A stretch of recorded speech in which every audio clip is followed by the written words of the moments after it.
pepper, bay leaf, a little shallot, and start again. Different color pepper, bay leaf, tomato, and yellow pepper. So there I was last night talking to my sister Mariella in Sicily, telling her about my new recipe for the stuffed peppers with lentils and also pasta. And we got talking about peppers, and she said that in her mind peppers are a little bit understated, and I tend to agree with her actually, because there is so much more you can do with peppers. And then she gave me a little recipe, so I'm actually cooking it today, but a slight little change in terms of what I'm going to be doing.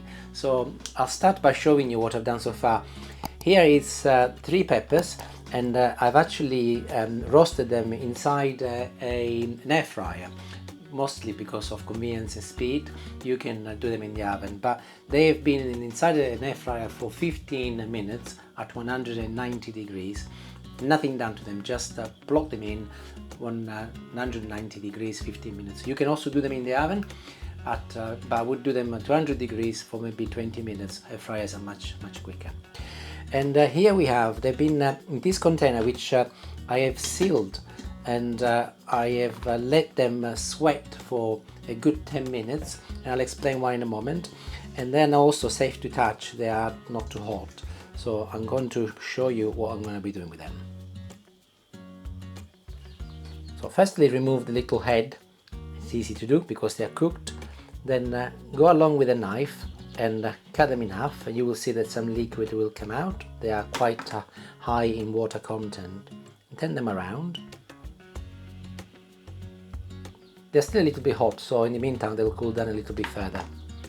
So head off, chop them in half, and the same to this one. So get hold of the skin and peel it off. Because they've been sweating inside a container and the container was sealed, it's far easier for the skin to come off now, and also they are safe to touch as well. Also, while you're at it, get rid of all of the seeds because they will only get in your way. See, look, very easy, just come off. Having cleaned them and de-seeded them, if there is such a word as de-seeded them, you know what I mean, I'm now chopping them again, and the bigger ones I'm cutting them lengthwise so that I get 4 decent pieces. The smaller ones I'm actually going to cut them the other way around. So this particular one will go this way, and I've done this green one already, and I'll do this one this way, and I'll go this way here. So I'm trying to get them as long as possible as they will be rolled. Couple of spoons of dry breadcrumbs, maybe a little bit more. Some Parmesan cheese. A little salt, not a lot, as the Parmesan cheese is quite salty anyway. And some pepper. Sprinkle of parsley. Clove garlic in a garlic crusher, or you could chop it very fine with a knife if you do not have a crusher. And mix it all together with a fork or a spoon or whatever you might have available. Olive oil. Dip your pepper in the oil. Breadcrumbs.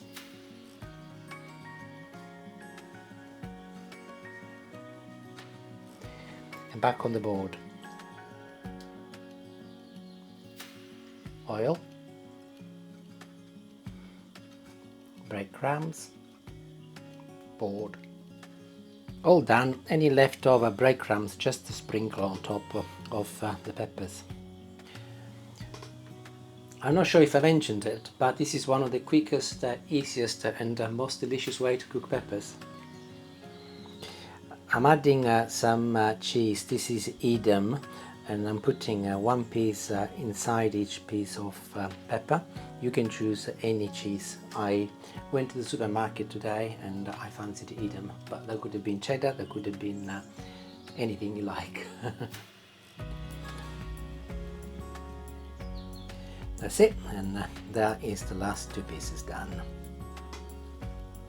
Next job is to roll the pepper, make sure that the cheese stays inside, and leave it on the board so that where the joint is faces downwards. I'm not sure if you can hear it, but there is an annoying fly in the kitchen. I left the door open, so hopefully we'll find somewhere else to go. Annoy somebody else, maybe the neighbor. Now Mariella's instructions were to put them in a skewer, little basil, drizzle some olive oil, straight in the oven, 10 minutes cooked. I want to do something slightly different and give it a tortellino spin, so I'll show you. I've got a shallot here. I'm going to cut it in half.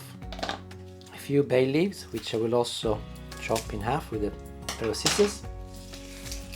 And some tomatoes, which I'm going to leave whole. And of course, some basil as well. And I thought it would be a good idea to make some skewers. And I'll start with the tomato, followed by a leaf of basil, pepper, bay leaf, a little shallot, and start again. Tomato,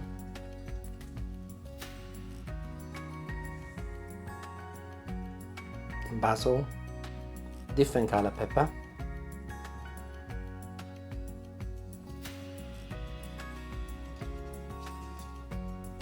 bay leaf, shallot, tomato, and yellow pepper. And I'll continue until I run out of ingredients, and I'll keep the colors alternated so that it looks pretty. And I finished assembling my skewers and they look stunning. There they are. I will be drizzling a little olive oil first, just on the top. And also a little pepper. I have to say, as I was making them, I think I might have made a little schoolboy error. The basil, I think it would have been better inside the pepper. So with hindsight, if I was to do them again, next time I'll do them again, I'll definitely do them again, I will put the basil inside before I roll it. At the moment it's on the outside, I'm sure that'll be fine, but if you make them, as a tip, put the basil inside, because obviously you can eat the basil anyway. And my oven is at temperature to 180 degrees. I'll pop them in for 10 minutes. They don't need more than 10 minutes, just enough for the cheese to melt and all of the herbs to infuse the lovely flavor with the peppers. And we will see what they're like. See you in about 15 minutes. Ciao, ciao. Ooh. And here they are, they're ready. I have to say, this dish comes with a health warning. Make sure that somebody's beside you when you get them out of the oven, because they smell absolutely wonderful and you could easily faint. Also, I left them in the oven a little bit longer. They were ready after 10, but I wanted them to be nice and brown and lovely golden color on top. So I left them in for another 5 minutes and they are perfect, but they would have been okay after 10 as well. And my God, the smell, it's incredible. And I'm gonna go ahead and try some. I will be eating mine as a side dish, and I've got a portion of salmon lasagna, defrosting and cooking in the microwave actually. And I did this a few weeks ago. I'll post a link at the end of this video if you're interested. But Julie's going to an exercise class, so I've been left to my own device. So what can I say?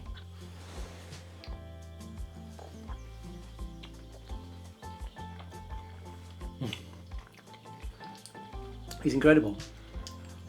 Do you know what? The simplicity and great taste from Sicilian cuisine never fails to amaze me. Absolutely delicious. I will have mine, as I said, as a side dish. You can do it with or without the additional tomatoes and onion that I put in. Regardless, it's absolutely wonderful.